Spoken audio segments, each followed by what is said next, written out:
Hi hello ನಮಸ್ತೆ welcome to my channel. ಇವತ್ತು ನಿಪ್ಪಟ್ಟು ಮಾಡೋದು ಮನೆಯಲ್ಲಿ ಯಾವ ಥರ ಅಂತ ನೋಡೋಣ. ಫಸ್ಟ್ ಒಂದು ಬಾಣಲಿ ಇಟ್ಕೊಂಡು ಕಡಲೆ ಬೀಜ ಕ್ಲೀನಾಗಿ ಫ್ರೈ ಮಾಡ್ಕೊಬೇಕು. ಎಣ್ಣೆ ಏನು ಹಾಕೋಕೆ ಹೋಗ್ಬೇಡಿ, ಹಾಗೆ ಫ್ರೈ ಮಾಡಿಕೊಂಡು ಒಂದು ಬೌಲ್ ತಗೊಳ್ಳಿ ಬಟ್ಲಿಗೆ. ಅದಾದಮೇಲೆ ಸ್ವಲ್ಪ ಆರಿದಾದ್ಮೇಲೆ ಅದು ಚಿಪ್ಪೆ ಬಿಡಿಸ್ಬೇಕು, ಅಂದರೆ ಒಟ್ಟು ಬಿಡಿಸ್ಬೇಕು.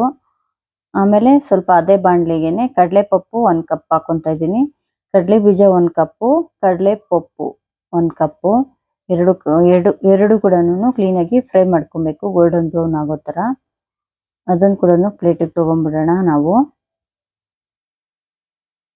ಮತ್ತೆ ಇದನ್ನ ಬಾಣಲಿನ ಮತ್ತೆ ಇಟ್ಕೊಂಡು ಸ್ಟವ್ ಮೇಲೆ ಅದಕ್ಕೆ ಒಣಮೆಣಸಿನ್ಕಾಯಿ ಹಾಕ್ಕೊಬೇಕು. ನಿಮಗೆ ಖಾರ ಎಷ್ಟು ಬೇಕೋ ಅಷ್ಟು ಹಾಕ್ಕೊಂಡು ಸ್ಟವ್ ಆಫ್ ಮಾಡ್ಕೊಂಬಿಡಿ. ಯಾಕಂದರೆ ಆ ಬಾಣಲಿ ಬಿಸಿಗೇನೆ ಅದು ಸ್ವಲ್ಪ ಬಿಸಿ ಆಗುತ್ತೆ. ಮತ್ತು ಎಲ್ಲ ಆರಿದಾದ್ಮೇಲೆ ಮತ್ತೆ ಒಣಮೆಣಸಿನ್ಕಾಯಿನ ಪೌಡರ್ ಮಾಡ್ಕೊಬೇಕು. ಮತ್ತು ಕಡಲೆ ಬೀಜ ಒಟ್ಟು ತೆಗ್ದಿರಬೇಕು, ಸಿಪ್ಪೆ ಎಲ್ಲ ಆರಿಸಿ ಚೆನ್ನಾಗಿ ಗ್ರೈಂಡ್ ಮಾಡ್ಕೊಳ್ಳಿ ಪೌಡರ್ ಥರ. ಮತ್ತು ಅದೇ ಥರನೇ ಎಲ್ಲ ಆರಿದಾದ್ಮೇಲೆ ಹಾಕ್ಕೊಬೇಕು, ಇಲ್ಲ ಅಂದರೆ ಒಂದು ಸ್ವಲ್ಪ ಮಿಕ್ಸಿಗೆನೆ ಅಂಟ್ಕೊಂಡ್ಬಿಡುತ್ತೆ ನೋಡಿ. ಈ ಥರ ಪೌಡರ್ ಥರ ಆಗೋದಿಲ್ಲ, ಅಂಟ್ಕೊಂಡ್ಬಿಡುತ್ತೆ ಮಿಕ್ಸಿಗೆ. ಬಿಸಿ ಹಾಕ್ಬೇಡಿ, ಆರಿದಾದ್ಮೇಲೆ ಮಿಕ್ಸಿಗೆ ಹಾಕ್ಕೊಳ್ಳಿ. ಮತ್ತು ಗ್ರೈಂಡ್ ಮಾಡಿರೋಂತಹ ಕಡಲೆಪಪ್ಪು ಕಡಲೆ ಬೀಜ ಎರಡನ್ನೂ ಹಾಕ್ಕೊಬೇಕು. ಒಂದು ಬೌಲ್ ತೊಗೊಳ್ಳಿ ದೊಡ್ಡದೇ, ಮಿಕ್ಸ್ ಮಾಡ್ಕೊಳ್ಳೋದಕ್ಕೆ ಚೆನ್ನಾಗಿರುತ್ತೆ. ಮತ್ತು ಮಿಕ್ಸಿ ಮಾಡಿರೋಂಥ ಒಣಮೆಣಸಿನ್ಕಾಯಿ ಪೌಡರು, ಇದನ್ನು ನಾವು ಹುರ್ಕೊಂಡು ಹಾಕ್ಕೊಬೇಕು, ಇಲ್ಲಾಂದರೆ ಒಂಥರ ಹಸಿ ವಾಸನೆ ಇರುತ್ತೆ. ಮತ್ತು ಬೆಳ್ಳುಳ್ಳಿ ಒಂದು 4-5 ಬೆಳ್ಳುಳ್ಳಿ ಹಾಕ್ಕೊಳ್ಳಿ. ಬೆಳ್ಳುಳ್ಳಿ ಇಷ್ಟ ಇಲ್ಲ ಅಂತಂದರೆ ಬೇಕಾದ್ರೆ ಸ್ಕಿಪ್ ಮಾಡ್ಕೊಳ್ಳಿ. ಮತ್ತು ಕರಿಬೇವಿನ ಸೊಪ್ಪು ಫ್ರೆಶ್ ಆಗಿದೆ, ಚೆನ್ನಾಗಿದೆ, ಗ್ರೀನಾಗಿ.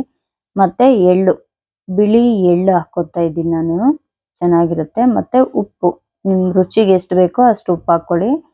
ಕ್ವಾಂಟಿಟಿ ನೋಡಿಕೊಂಡು, ಜಾಸ್ತಿ ಹಾಕಿದ್ರೂ ಚೆನ್ನಾಗಿರೋದಿಲ್ಲ, ಯಾಕಂದರೆ ಫ್ರೈ ಮಾಡ್ತೀವಲ್ಲ, ಹಾಗಾಗಿ 1-2 ಸ್ಪೂನು ಎಣ್ಣೆ ಹಾಕ್ಕೊಳ್ಳೋಣ.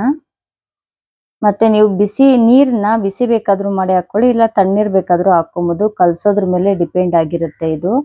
ಮತ್ತು ಅಕ್ಕಿ ಹಿಟ್ಟು ಹಾಕ್ಕೊತಾ ಇದ್ದೀನಿ. ಅಕ್ಕಿ ಹಿಟ್ಟು ಹಾಕ್ಕೊಂಡು ಕ್ಲೀನಾಗಿ ಮಿಕ್ಸ್ ಮಾಡ್ಕೊಬೇಕು.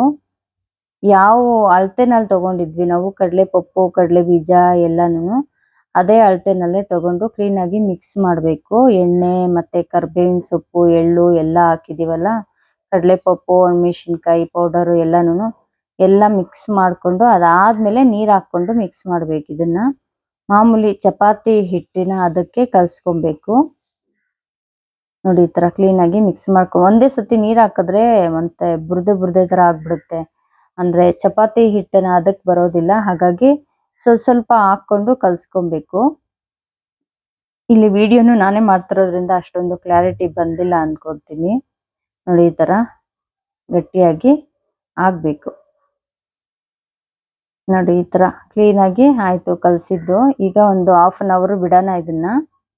ಅದಾದಮೇಲೆ 1/2 ಅವರ್ ಬಿಟ್ಟಿದ್ದಾದಮೇಲೆ ಕ್ಲೀನಾಗಿ ಚಿಕ್ಕ ಉಂಡೆ ಥರ ತಗೊಂಡು ಗೋಲ್ ಮಾಡಿಕೊಂಡು ಎಣ್ಣೆ ಪ್ಯಾಕೆಟ್ ಮೇಲೆ ಒತ್ಕೊಬೇಕು. ಇಲ್ಲ ಬಟರ್ ಪೇಪರ್ ಇದ್ದರೆ ಅದ್ರ ಮೇಲೆ ಕೂಡ ಮಾಡ್ಕೊಬೋದು. ನಾನು ಎಣ್ಣೆ ಬಾಣಲಿಗೆ ಹಾಕಿದ್ದೆ, ಹಾಗಾಗಿ ಅದೇ ಎಣ್ಣೆ ಪ್ಯಾಕೆಟ್ನ ಕಟ್ ಮಾಡಿ ಅದರಲ್ಲೇ ಒತ್ತಾ ಇದ್ದೀನಿ ನೋಡಿ. ಈ ಥರ ನೀಟಾಗಿ ಒತ್ಕೊಬೇಕು. ಜಾಸ್ತಿ ತೆಳ್ಳಗೂ ಒತ್ತಕ್ಕೆ ಹೋಗ್ಬಿಡಿ, ಚೆನ್ನಾಗಿ ಬರೋದಿಲ್ಲ, ಕಿತ್ತೋಗ್ಬಿಡುತ್ತೆ. ತುಂಬ ತೆಳ್ಳಗೂ ಬೇಡ, ತುಂಬ ಮಂದಕ್ಕೂ ಬೇಡ, ಒಂದು ಲೆವೆಲ್ಗೆ ಆ್ಯಾವ್ರೇಜ್ ಆಗಿರಲಿ.